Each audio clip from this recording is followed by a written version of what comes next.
Welcome to Bad Takes. I'm Laura McGann, the executive editor of Grid. I'm here with my co-host and Grid contributing editor, Matthew Iglesias. Hey, Matt. Hello. Hey, so this week, do you have a bad take for us?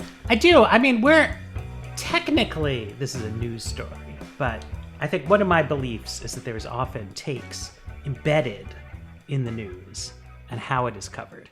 So we're talking today about Paul Pelosi, who, as I hope people know, was attacked, was bludgeoned, is in dire straits in the hospital now. And this was covered in the New York Times. And I think the New York Times is a stand-in for the broader media. But it was covered in a kind of weird way that I would say downplayed the significance of this. So it's in the Times. It's below the fold, kind of bottom corner. And it says, Pelosi's husband is badly injured in hammer attack by an intruder. And then there's 4 journalists on the story, bylined: Kellen Browning, Tim Arango, Luke Broadwater, and Holly Seacon. But it's covered like it's this kind of local crime story from San Francisco that is national news just because the victim was noteworthy. Nothing in the lead suggests anything about the fact that it was a politically motivated attack, that the attacker was trying to find Nancy Pelosi, the Speaker of the House. Midway through the article, it detours into a discussion of local crime in San Francisco and their district attorney recall.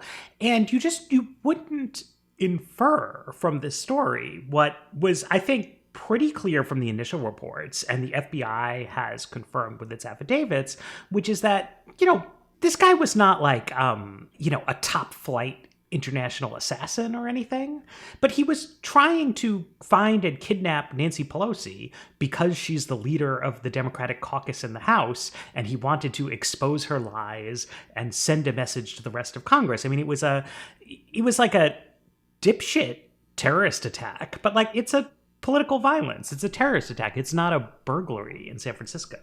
Right. I think burglary is a good word. I was taken by this layout, and I think you kind of put it well, which is that we're talking about a New York Times front page as a take. And I think it is really a take, that those are decisions that get made. Very senior people at the New York Times and other newspapers will stand around and decide, right? What message do we want to send to the world in the morning of what we think is important? What is it we think you should know today? And that edition that you're talking about, the top left-hand corner, had not one, but 2 stories about Elon Musk and Twitter, which, that's interesting. But is it more important than the attempted assassination of the Speaker of the House? And frankly, the second attempt in 18 months by a person who was saying the same things that we heard being chanted in the halls of Congress on January 6th. That this wasn't like we didn't know anything at this point, that sometimes in news you're kind of like, oof, let's wait and see how the person died or why the raid. You got to give people the benefit of the doubt. But in this case, by the time the Times published, we knew a lot. We knew about this guy. We knew what he was saying. We knew he was clearly there looking for the Speaker of the House, that this wasn't a break-in just randomly going into a rich person's house and trying to steal some stuff, that this had a clear connection to political violence. It just did.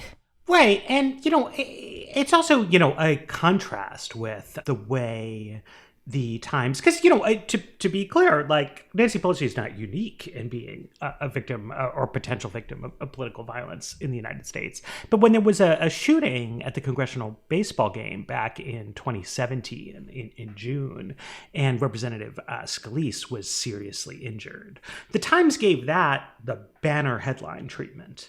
Where the headline went across multiple columns at the top of the page. They said this was the leading story of the day. And now I acknowledge it's different. Pelosi herself wasn't hurt, et cetera, et cetera. But that being said, the contrast with the Twitter story, I think, was telling. I'm very interested in what happens on Twitter. I use Twitter a lot. I wrote my column today about Twitter because I thought that people on Twitter would be very interested in the happenings on Twitter, and it would be a good way to sort of drive traffic. But particularly if I was designing a print newspaper, right? Like the print newspaper is by definition being consumed by people who don't actually care that much about Twitter. And you're conveying to them, you need to pay a lot of attention to this internal drama at a company whose service you don't use. And you're suggesting to them that, this attack on a congressional leader is maybe not that big of a deal. And this then played into a lot of right-wing messaging, right? Something that didn't make it into the Times' Twitter story because it came too late is that Elon Musk went on Twitter with links to an article in some, semi-fake California right-wing website suggesting that perhaps Pelosi's husband had in fact been targeted in a gay tryst gone awry. And Musk eventually took that tweet down. But conservative conspiracy theorists have been all over with this. There's a clip floating around of Charlie Kirk saying, if you want to be a real hero to conservatism, you should go bail this guy out. And this is not because Kirk is saying that assassinating Nancy Pelosi is good, and so you should bail out the would-be assassin. It's because he believes this same conspiracy theory that Musk was pushing, that the attack had nothing to do with Nancy Pelosi, and that if you bailed this guy out, he'd be able to tell the truth to the world. Right. Do you want to talk about this conspiracy just for a minute? I mean, I don't want to talk about it in too much detail. I just think the reason it matters whether mainstream media outlets tell what facts mainstream media outlets front load are important here, because there are other people with a partisan motivation trying to push this made up alternate series of facts. And the fact that the Times kind of buried the political motivation on its initial coverage and then carries the political motivation more clearly, but in stories that come days later on the interior to the paper, is symbolic of a world where I think a lot of people are going to not actually know what happened here unless they were following this story super duper closely. It's going to seem to them like this is disputed or there's some kind of argument about it, when the facts are actually just incredibly clear cut and deserve to be presented in that newsy, clear cut way. It's a big deal. Somebody tried to kidnap the Speaker of the House because he doesn't like Democrats. He failed. He was caught. That's what happened. Right. I think that it's important to talk about this conspiracy theory just for a second, because it seemed weird to me. I saw it trending. I have the trends on Twitter up. I'm not a big Twitter person, but I like to keep an eye on what's trending. And I see this, frankly, it was Hooker Pelosi trending on Friday. And I thought, I don't even understand what this is about. And if you go back and kind of Twitter CSI, which I did over the weekend, I wrote a quick piece with some of my colleagues on this. Let's be clear. It's CSI:Twitter. That's how the show works. All right. It's not a verb. It's a noun. CSI:Twitter. And I went back and looked, and there had already been for months Hooker Pelosi tweets, because Paul Pelosi had been arrested for a DUI a couple months ago, and mainstream conservative media went really hard at this. Fox News was raising questions about it. Was he getting a better deal because he's connected to Nancy Pelosi? We're just asking questions kind of coverage. And then online, this thing spread that, the car accident, there was a prostitute in the car, there were prostitutes that night. And so it became kind of a joke, and then it became real to some people. So then when this new thing happens where Paul Pelosi again is in the news very quickly, you can look at the Twitter thread, kind of the search of going from Paul Pelosi DUI hooker to Paul Pelosi hammer prostitute. And, it takes off as sort of a joke, and then it morphs into kind of reality for some people. And then when you have people like Donald Trump Jr. tweeting it and Elon Musk tweeting it, it enters the mainstream. At the same time, in more mainstream outlets, like on Fox, they're going really hard at the idea that this is a random political act, right? So now you have both arms of kind of conservative politics trying to deflect what happened, that they're saying maybe on the airways aren't going quite as far, though actually, I don't know, maybe by now they have, but they're saying, look, this is just a random act. Jesse Waters said this thing about people get attacked by hammers all the time. This is not special.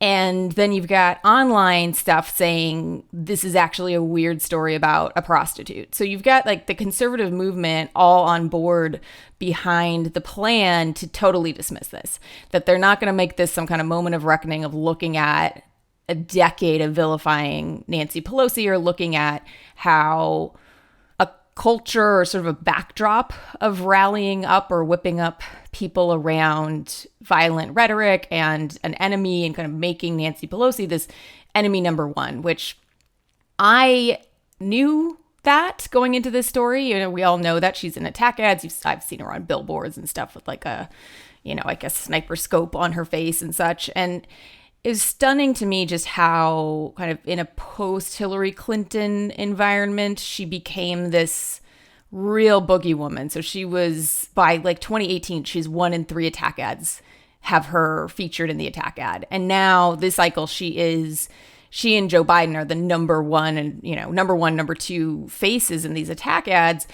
And it creates, the argument on the right is, look, nobody said pick up a hammer and go hit Nancy Pelosi in the knees.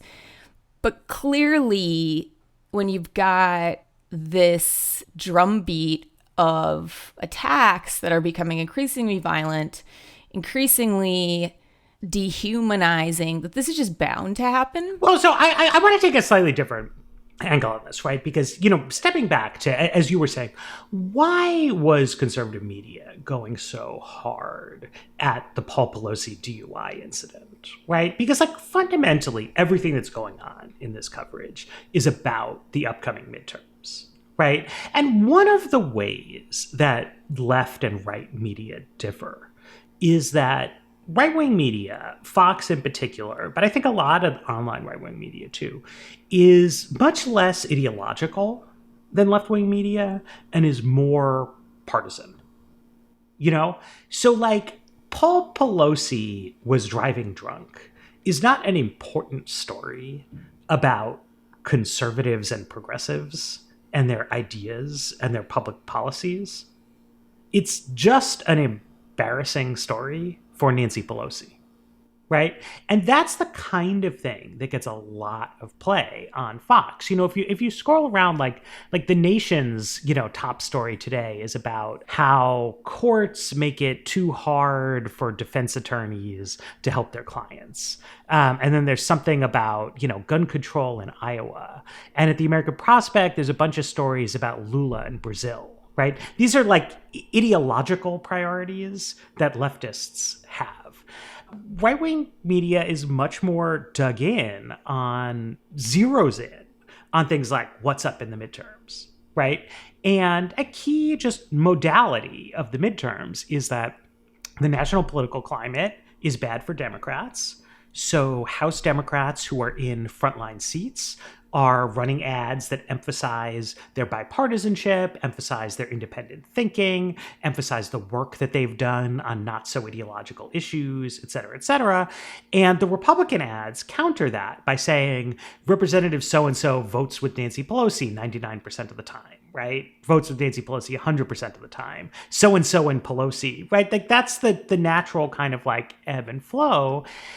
And so there's then this moment, right, where Pelosi is victimized, Paul Pelosi, but also Nancy indirectly by the crime. And the like natural thing to do would have been something like step back, say, oh my God, this is so horrible, say something nice about Nancy Pelosi. Like as much as we may disagree on the issues, I've always appreciated the normal niceties of politics. And that's what happened when Steve Scalise got shot. You know what I mean? It's like people did what you do when something bad happens to somebody, which is you think of something nice to say about them. With Pelosi, you've had not just before the attack, but after the attack, right? You have Kari Lake in Arizona cracking jokes about how Pelosi's home security isn't good enough, right? Right. Because the imperative in this midterm election is to keep holding up Pelosi as the national symbol of Democrats, and then to link every purple state candidate to Pelosi. And they're not wrong. Like that is how you win the midterms. midterms, right, is by flattening the distinctions, elevating the partisan conflict leader, but it is completely overriding any sense of humanity, complete with now trying to deny. This guy seems like a veteran kook. So let's back up on that, though, because I think this is a good point. That I saw some frustration over this very issue of, oh my God, how can Republicans say this? How can, Youngkin, he tweeted something to the effect of, it was like a standard kind of political attack, but in the context of the situation with her husband, it really came off poorly. And Greta Van Susteren asked him about it, how do you want to do over? And he didn't, he's like full speed ahead. And Republicans have gotten some questions about, well, what about your attack ads in the final week? Like, are you going to take down any of the Pelosi ads that are super maybe violent or aggressive? And they're not. And this is why, because they want to win and they know that running against Nancy Pelosi is an effective strategy. So it's almost like you can't, if the right paused and said, wow, that's awful that maybe this was a politically motivated attack. You can't admit that and then also keep running your aggressive, quasi-violent attack ads. You can't do both. So then you end up with the right, the partisan standpoint on this for Republicans is full speed ahead of Nancy Pelosi. Fox News is a very partisan place, and so you end up with that coverage. You pointed out the left, sort of the nations and the American prospects of how, what they're interested in, which is ideological commentary. I think that if you were to look at, Democrats, liberals writ large, when you ask them, what is it that you read, what are your main sources of news? It's more a mainstream media. You're citing CNN. You're going to hear people cite CNN, New York Times, NPR, stuff like that. And the difference, I think the real difference here between a Fox News and a New York Times in this situation is that Fox News sees its role as going really partisan, really fast, really hard.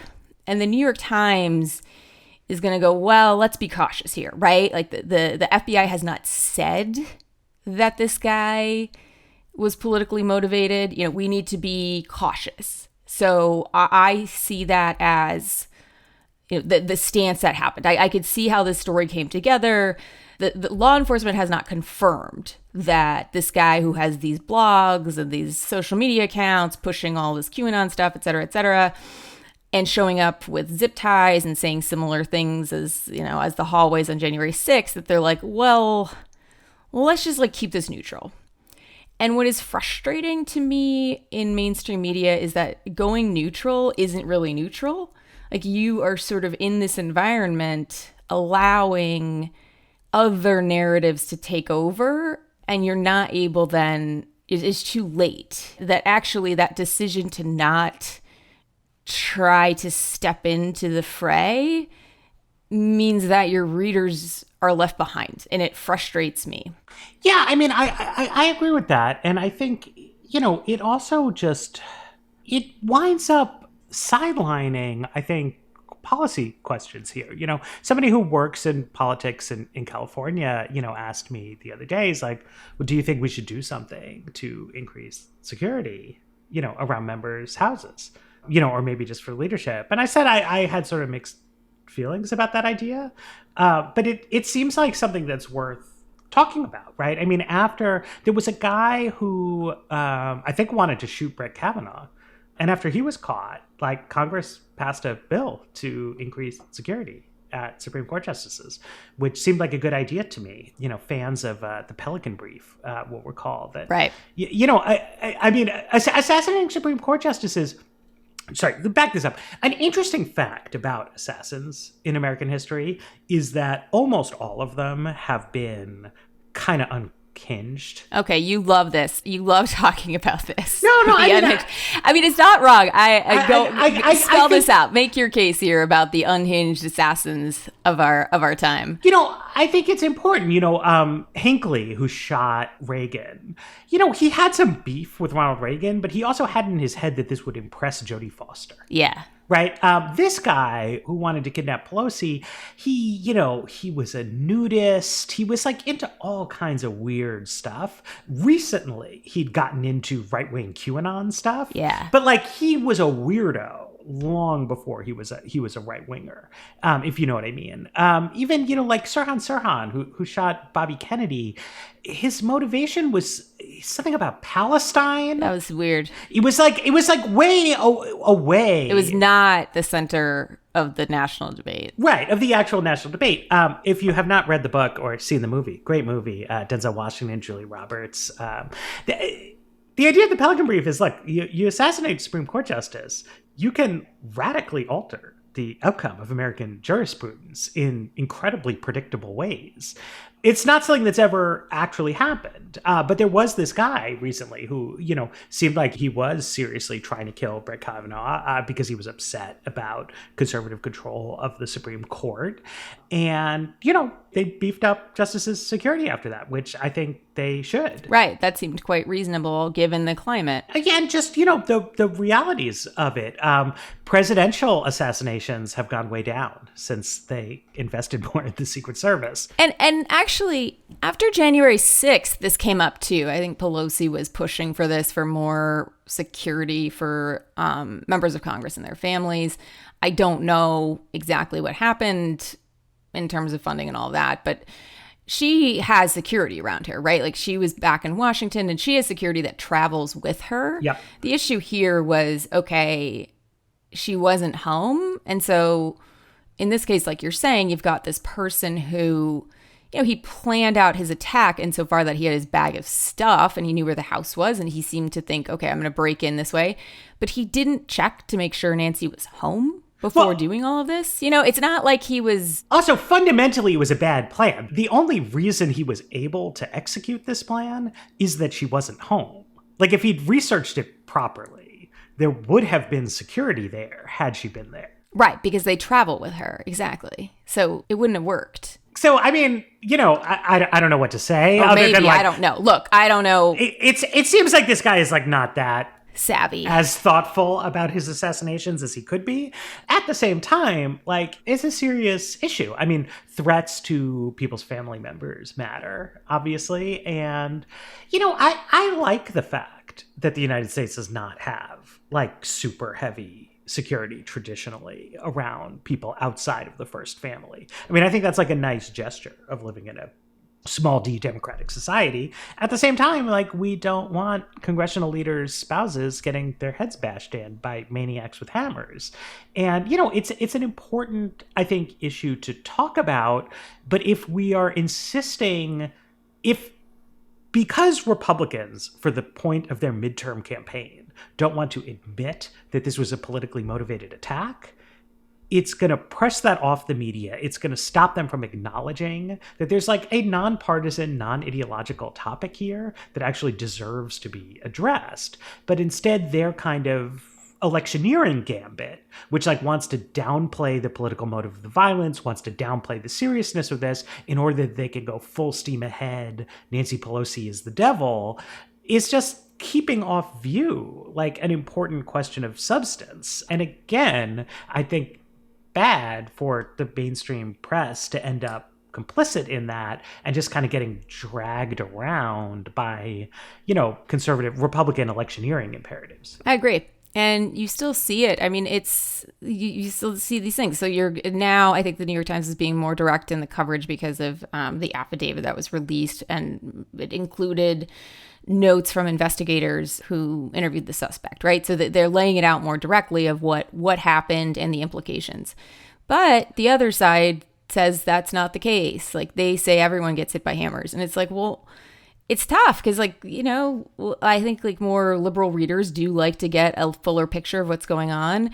But when you've got one side clearly just trying their best to push a specific narrative so that they can win the midterm elections, it's like, I think journalism is good. I think the New York Times is the best newspaper on the planet. And this is the kind of thing that just like trips it up. that how do you, there's still a sort of both sidesism of like, the FBI has determined from an interview that this is what happened. Jesse Waters thinks maybe not. Like, it's really frustrating. I don't know. I think we might want to, do you want to pause there, take a quick break? Let's take a break and then think maybe more broadly about Nancy Pelosi.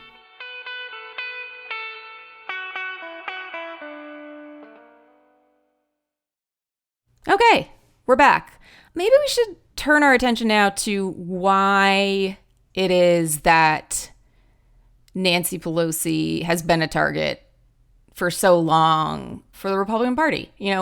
I think a lot of times she gets spoken about as a symbol. She's a symbol on the left, she's a symbol on the right, and her symbolism has changed over the years. But, another media critique I have is that I don't know that she's always been fully taken seriously for her accomplishments as a politician, whether or not you agree with her, just substantively. In her career, she's gotten a lot of stuff done. I have, mixed, I shouldn't say mixed. Her legacy is complicated because, as you said, she's been a target for Republicans for so long.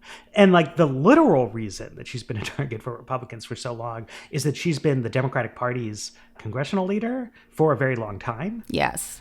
She became House Minority Leader in 2005. And then she became Speaker in 2007. Then she became Minority Leader again in 2011. Then she became Speaker again in 2019. During that course of time, right, the Republican Party has been led by Dennis Hastert. It's been led by John Boehner. It's been led by Paul Ryan. It's been led now by Kevin McCarthy. So that's 4 people in charge to her just 1, right? So it's a very long tenure that she has had in office, and she has been in many different kind of roles there. I think younger listeners may not know that when she first took over in 2005, that was considered a factional victory for the progressive wing of the Democratic Party. I know. We're blowing minds right now. We're blowing young minds. That she was earlier to that, but before 2005, she was kind of the Pramila Jayapal of her era. Yeah, she was the San Francisco liberal, which I don't know what youngs think about San Francisco anymore, but she was this figure of liberalism. She was, I remember when Democrats took the majority in 2006. I remember the night of that election, I had CNN on, they flip over to San Francisco and it's just people going crazy. And of course they use scenes. It's like they were at like a gay bar or something because that was, the way to show Nancy Pelosi. And I mean, nothing wrong with that, but it was clearly like it was an editorial decision of like Nancy Pelosi has led House Democrats to victory. It was like a big moment. But that's like that's who she was at the time, which is a very big deal. And not just because of San Francisco, though, to be clear. I mean, like in the caucus, right, when Dick Gephardt was Democratic leader, beneath him in the leadership hierarchy was Pelosi and was Steny Hoyer, who's been with her the whole time since she's been leader. But Steny Hoyer was the leader of the more conservative faction, and she was the leader of the more progressive faction. So her ascension, made her the first woman to lead the caucus and eventually the first woman to serve as speaker. Yes. But it was also specifically a win for the progressive wing, which is one reason why she was targeted so early. Because in the political conventional wisdom of the time, from day one, when she became minority leader, this was seen in the nonpartisan press as a potential problem for frontline Democrats, that it was the left had taken over the caucus, right? So that's a different dynamic from like when Kevin McCarthy became leader or when John Boehner became leader. This was like, who's to say, right? Just like some Republican is uptaking leader. When Pelosi became leader, she wasn't just some Democrat. She was specifically a progressive Democrat. Right. Which was a big deal for, I mean, again, it will seem alien to people that there was a time when progressives were like super excited about Nancy Pelosi, but they really were. But moderates were also nervous. So this dynamic of like so-and-so frontliner is really a tool of Nancy Pelosi's was set, right at the beginning. And she proved the haters wrong, right? She worked with some more moderate people like Rahm Emanuel to recruit a very diverse and effective slate of candidates, took the House in 2006. She becomes the first woman speaker. She works with, frankly, she plays an interesting role in the waning days of the George W. Bush administration. She defers conflict over the Iraq War in order to focus on the 2008 message, but she works with Bush on TARP and an early stimulus initiative to prevent the economy from completely collapsing. She gets a minimum wage increase signed by a Republican president, and she advances a lot of messaging bills on cigarette regulation, on S-chip, on a bunch of sort of popular, moderately progressive issues to like lay the groundwork for Democrats to do even better in 2008. And then she has probably her finest hour in 2009, 2010. Yes. I think it's when under Obama that I think you really get a sense of her. There's this story I remember at the time where it's, healthcare reform is stalling in Congress and there's this back and forth with the White House. And Rahm Emanuel is saying, we got to go smaller. Like we should go, we got to do this piecemeal. We should do the healthcare. There was a conversation about, do you do the full? Who's Rahm Emanuel? Let's explain to the people. Oh, should we talk about Rahm? Who is Rahm? Literally, he was chief of staff. Literally, he's like a powerful Democratic force in the party. He had been in Congress. And then at this point under Obama, I think he would have been at that point, right? Chief of staff. Was that what he was? Yeah. And he had like some expletive on his desk. Like he uses a lot of expletives. He's like this bombastic kind of guy. He goes on to be mayor of Chicago for a time and stuff. He's like a Chicago, Illinois. I would categorize him as liberal, but not Nancy Pelosi liberal. He was like the kind of built a slate of candidates that took the House, but like he was big into finding, I want to say, prosecutors, like former prosecutors and such to run in these races. I'm squinting back in my mind into the history of Rahm here, but so he's a sort of bombastic, big figure, like kind of. Yeah. He's to the right of Nancy Pelosi, though, I think would be fair to say. He was sort of the more, and I don't want to say more pragmatic because that's not quite it, but he thought strategically, like to get healthcare done, pull back on the ambition, on the liberal ambition. He wanted to take a dive, yeah. Yeah, he's like, pull back. And just do less. And so this is what Nancy Pelosi says. She says to Obama, I'm not doing kitty care, which is how she started referring to Rahm's plans of his like little plans for healthcare is kitty care, which I just thought was, like that's very Nancy Pelosi, right? Specifically, what Rahm wanted to do was pass a bill that would make all children under 18 eligible for Medicaid coverage. Right. That was his idea. And that was it. And so she's calling it, but it had like a double meaning, right? Like, yes, it was like get kids on insurance, but it was also this idea of like, let's go smaller and move on. And it was then at that time that she was talking, she was just very much saying she can get the votes. She's able to keep her caucus in line and she can get this done.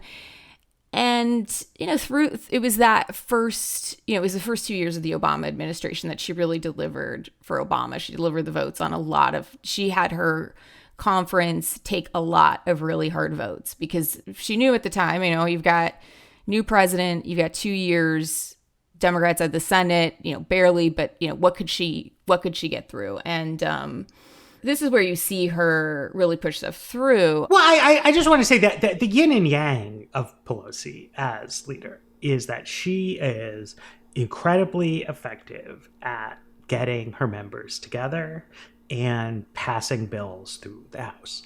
And she has consistently elevated, even as she's lost her like progressive street cred. I think people don't know how good they have it. That, she not only got the ACA done when without her efforts, they would have settled for much less, But she made the House pass a really ambitious cap and trade bill in 2010. I mean, this is what really didn't then. I mean, she got cap and trade through, and we can, the political consequences of that for her caucus, we could talk about it. But in any case, she got through. I didn't think she would. I mean, I remember at the time it was like, they're just like, that's not possible. And, she did. I think the evidence is some members lost their seats who could have held their seats had they not taken that vote. And of course, the bill didn't pass, right? And then you saw another version of that this past year. I mean, she had the House. She can count, right? Right. She's actually excellent vote counter. So she knew that ultimately what became law would come down to what did Joe Manchin and Kristen Sinema agree to?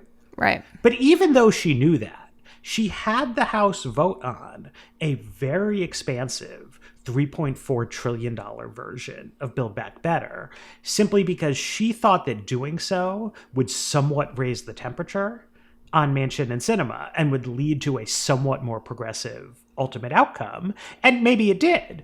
But again, she now has a very thin majority and she got it done. But she has on the record of a lot of her members who are running for re-election that so-and-so voted not just for Joe Manchin's Inflation Reduction Act that reduces the deficit, invests in domestic energy, and cuts the price of prescription drugs, but for a $3.4 trillion spending plan that raised taxes much more, that increased the deficit. And, I say this almost not to like judge Pelosi, but just to emphasize what a big figure she has been consistently across the past 15 years of American politics. She is the person who has pushed congressional Democrats to take bigger swings and to run bigger risks in order to get more progressive policies passed. And she has been very effective at it. And she has been doing it for so long and has been, I think, a little bit disrespected for reasons that we can get into, that I think people neglect the fact that she is having a really substantive influence on the course of things over time by a mixture of her skill and her longevity, that it's been very important. If Steny Hoyer had been picked as leader so many years ago, I think just different things would have happened in American politics. It's been a big deal. I really recommend Molly Ball's book. Oh yeah, I was going to say I also recommend Molly Ball's book, but the thing is, if say Steny Hoyer became leader of the caucus all those years ago, back in 2005, 2006, it's hard to say, right? And you can make arguments about what anybody would think is better in politics in the long run. Like, would he have done more incremental bills? I don't know. Would they have gotten through the Senate? I don't know. But certainly her agenda was clearly different than his, and her strategy of sending bills to the Senate that left room for them to walk them back, so that Democrats could get Joe Manchin and his ilk on board, was something she did. And in a lot of cases, it worked. Yes. In terms of sort of Pelosi's, right? I think we're both recommending Molly Ball's book. Both because it's a good book. It's also a very well-written book in terms of this genre of book. It's a good read. It also gets at her. The other reason I like the book is I think Molly Ball, we should explain Molly Ball. She's a longtime political reporter. She might have been at The Atlantic when she wrote the book. I don't know. But anyway, she's Time Magazine's lead politics reporter. She covered Nancy Pelosi for many years, and she takes Nancy Pelosi seriously as a politician and looks at her record seriously. And I have had a bit of a gripe, perhaps. Gripe isn't even, well, I don't know. It's something that has agitated me over the years that it's hard to quantify. But covering politics and being an editor in different newsrooms, I always had a sense that Nancy Pelosi was not taken as seriously as her counterparts. And, there's a number of reasons. It's hard to tell in real time, is this because of gender? Is this because of age, that, or the combination of both, that older women get treated, how they get treated? Or is it just that she's been around a long time? Nancy Pelosi has said this over the years, and I believe Molly Ball mentioned it in her book, which was, so Nancy Pelosi becomes the first woman, like she retakes Congress for Democrats, and then she becomes the first woman to serve as Speaker of the House. Traditionally, in those first few months of the year, when there's a new Speaker of the House, Time magazine puts the new Speaker on the cover. Time magazine doesn't put her on the cover, never puts her on the cover. And this is many years before Molly Ball is there. This has nothing to do with Molly Ball, but she brings this up as an example of, clearly this was a historic moment on a number of fronts of, Democrats retaking the House after the Bush era, Nancy Pelosi stepping in as the first woman to serve in that role. And Time magazine, they'll put any old kind of, Denny Hastert on the cover. They're not putting Nancy Pelosi. And I think that is a useful way to think about how she's been covered over the years, as somebody who is just not taken it seriously in the same way as her male counterparts. I also want to note a couple things that are separate from gender that I think have influenced coverage of Pelosi. One is that she is very old school in her philosophy of like what her job is, right? Her skills are all as a caucus leader and as a manager of the persons and the personalities in her caucus. She is really, really, really good at that. We live in an age of ubiquitous content, and what not people, but what the objective media dynamic wants is content creators. And she is not great on television. Her social media presence is not interesting. And unlike Paul Ryan, say, she has not invested in a brand, of this is what I am. Yes, she does not have an external brand. I mean, she's good at her job, which I do think has a gender dynamic to it, of she's I'm really good at my job. Though Harry Reid had a similar stripe, right? He was not interested in Washington parties. He really wasn't that interested in, I don't know, though. He was pretty good at playing the press, I thought, even in his low-key way. But here's where I want to draw another distinction, which is that in her first run as Speaker, Pelosi had a team of loyal lieutenants, right, of whom George Miller and Henry Waxman, I think, were the most important. But her committee chairs, those were people who came up in the ranks with her. Those two guys came up in California with her. Right. And they were both her loyalists, right, her supporters, and they were her guys to whom she would delegate certain kinds of tasks, right, and operate very, very effectively. And she liked them, and she trusted them, at an implicit level. In her second go-round, all of her people, because they're old, right, and they're not the Speaker, are gone.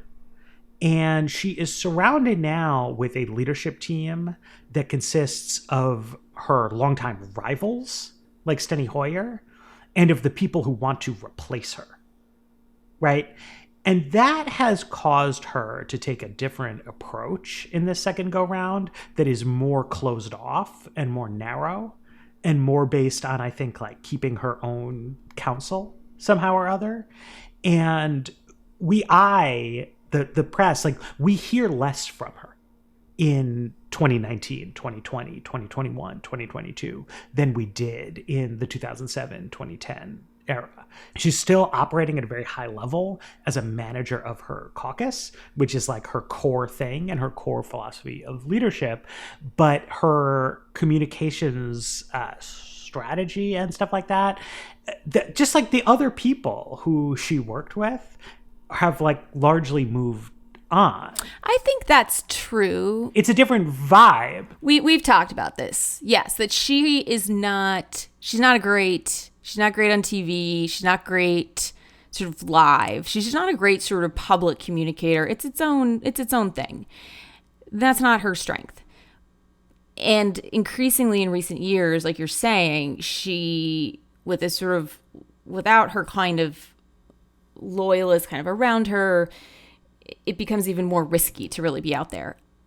I do agree with you that she has taken a more closed off approach, but that doesn't explain why in 2007 Time Magazine didn't think she deserved to be on the cover. No. I totally agree. And it doesn't, and like, I don't think that, like, I think if she had been established earlier on as a force to be reckoned with, that you know, this is Nancy Pelosi gets things done persona, that, you know, where you see this happening, you know, coming to fruition in the first 2 years of the Obama administration, that in the subsequent years maybe she would be looked at differently, and she's not. Anyway, I think the reason I think this is relevant is that all of this is to say, I don't think that the true sort of one strength, you know, her real record and legacy is maybe not as well known as it should be. And two, it does set the stage. It explains early on the attacks on Pelosi made sense, right? Like it was a good attack ad for Republicans to run against a moderate Democrat saying this guy votes with Pelosi all the time because, you know, she's to the left of a lot of her caucus. And it's like true. Like she was pushing liberal stuff, like more liberal than maybe the center of the party. What happens, though, over time is that these attacks become increasingly, you know, they become increasingly nasty, violent, aggressive, especially in the recent years. So it's sort of like all kind of conspiracy theories or attacks or anything, like things that resonate, there's this grain of truth and then it morphs. And I think that that's what's been going on with Pelosi for a lot of years. And in the most recent years, just off the rails stuff being flung at her that's resulting in, you know, these violent incidences that just seem like bound to happen.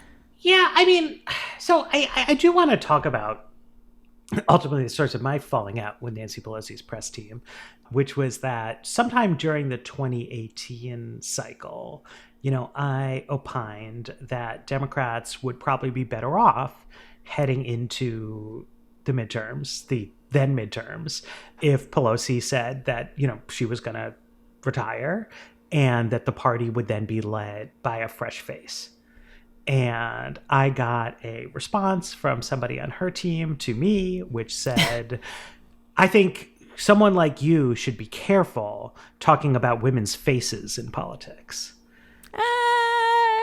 A fresh face, I think, is an established political cliche. That has nothing to do with Nancy Pelosi's face. Yes. Kevin McCarthy has given House Republicans what congressional parties normally want when they head into elections, which is a fresh face.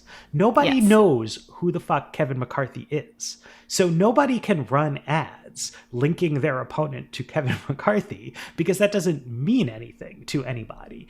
And I think that you see, I mean, I very seriously believe this. You see across American politics, you see it across international politics, that arbitrarily cycling out leaders in favor of new leaders who are exactly the same is just a good, effective political strategy. And I think that Pelosi has been an incredibly effective leader for Democrats, but that there are inherently diminishing returns on that kind of thing. And that I think that, you know, when we go back and we write, there should be another Nancy Pelosi biography on top of Molly Ball's biography, because that book is now years old and has missed a whole other turn as Speaker of the House, right? But that book, taking in her whole career, is still going to say that her finest hour was during that first turn as Speaker. Right. When, you know, it was like there was like Obama was president and he was a very fresh face. And Pelosi was like the perfect blend of change, right? Like the first woman in that role, but also of like real veteran savvy and leadership. She had much more experience than Obama, more experience than Rahm Emanuel, more experience than Harry Reid. She was like like the wise head in that group. And she just got an incredible amount done and maybe made some calls that had a price politically, but they advanced real substantive policy aims that have been the driving force of her whole career and that, transformed the lives of millions of Americans for the better. I do think that as the years have gone on, more and more of the focus has been on staying where she is because she thinks of herself as very important, but that has been a lesser kind of run at things, and that there's a reason why Republicans have cycled through leaders so much more quickly, and that's just objectively beneficial. And she should have cultivated, if what she wanted was for a woman to continue to be in that role, she should have cultivated a successor instead of just staying in the job forever and ever. Right. So here's what I would say. I think that it sometimes sounds, it is unfair. Life is unfair. Politics is unfair. But, when you're a politician and realize you've become a political liability for your party, you step aside. Is it fair that she faced, gendered, dehumanizing attacks from the right? No, it's not fair. But there became a point, what I think you're saying is that it was becoming, it's just untenable for a party to keep somebody like that in place, where it's creating this unified national message and creating a sort of foil for everybody to run against in a House race where you're basically running against a national figure. You don't even have to really worry about the specific Democrat you're running against if you're a Republican. So I just think that that's it, is that I think what you were saying in 2018 was maybe it's time for this person who has some liability to step aside. And I don't think you were saying fresh face in that Nancy Pelosi is an old face, literally. I don't think that's what you meant. And it is true that increasingly in recent years, any criticism, not a lot of criticism of her, which in some instances I felt was fair, when Harry Reid was still, leader of the Senate, she was getting questions about her age, and it was like, well, what about Harry Reid? There's old men everywhere. Why do I get questions about my age? And I thought, that's fair, that's true. But over the last couple of years, it seems like any sort of question about whether politically, strategically, she should think about a transition plan, the pushback was, well, why aren't you saying that about men? And to your point, she's now in a place where it's very unusual that she could, if the issue was she wants to have a woman lead the House, she could definitely, there are many qualified women Democrats that she could be cultivating for that role. So I'm agreeing with you in that sense, that certainly that has happened. And the call you got, while personal call, we've seen that out in the open too. Right. I mean, it's fine, I guess, but to me, I don't know. I got that call and I thought it was kind of dumb. And then I just haven't heard much from Nancy Pelosi's team over the past 4 years, which I wonder as a communication strategy. I mean, it's also interesting because we're talking about this, right? And it is still not clear. I think Democrats will probably lose the majority. And I think that if they do, she will probably step down as leader. But she might not, right? There's no official commitment to that or anything like that. And look, I mean, if Democrats lose the majority in the House, it will be absurd to be like, this is Nancy Pelosi's fault, right? It's just not, right? These macro scale events are much bigger than any one speaker. Yes. But the normal thing, the pre-Pelosi precedent, right, that everybody had been following was that if you kind of get creamed in a midterm, yeah, you step down. Yeah. And she broke that precedent in 2010. Yeah. And then kind of again in 2014. And, it's one of those things where it's yes, she has faced some criticism, that was gendered as a woman that wouldn't have been leveled at a man. But she has also, I think, because as the first woman to hold that role, she had a kind of iconic status. She has pushed certain envelopes that prior congressional leaders hadn't pushed. It is normal to accept blame you don't deserve for your party's midterm defeats. That's just like the convention of politics, and she has defied that convention. She's definitely like successfully. No. Which I mean, no, I don't care about that convention. No, she doesn't. It speaks to her skills. Yeah. But like, is it good? Like the fact that you got this call that is still haunting you years later. I'm like, that's Nancy Pelosi, man. Yeah, well, she's tough. She's tough customer. She's tough. She was like, she's got tough people. I got a call from Nancy Pelosi's people once on a story I didn't look. I remember the call. So. Should we wrap up here before they call us again? Before they call us again, they will call us if they listen to all of this. But she's like, I remember is that when I was at Politico, it was my early days, and a reporter there said, "Yeah, Nancy Pelosi's office wants to talk to my editor about something," and they were like, "Get your flak jacket out." So that was my initiation. That was the advice I got on the first time. And look, they, that's how you don't stay Speaker of the House or leader of the party for this long, without being pretty tough. Anyway, I think we should leave it there. Anyway, it's almost the midterms. So I'm telling you, midterms are happening. We're gonna be back. We've got election next week. People should vote, I think.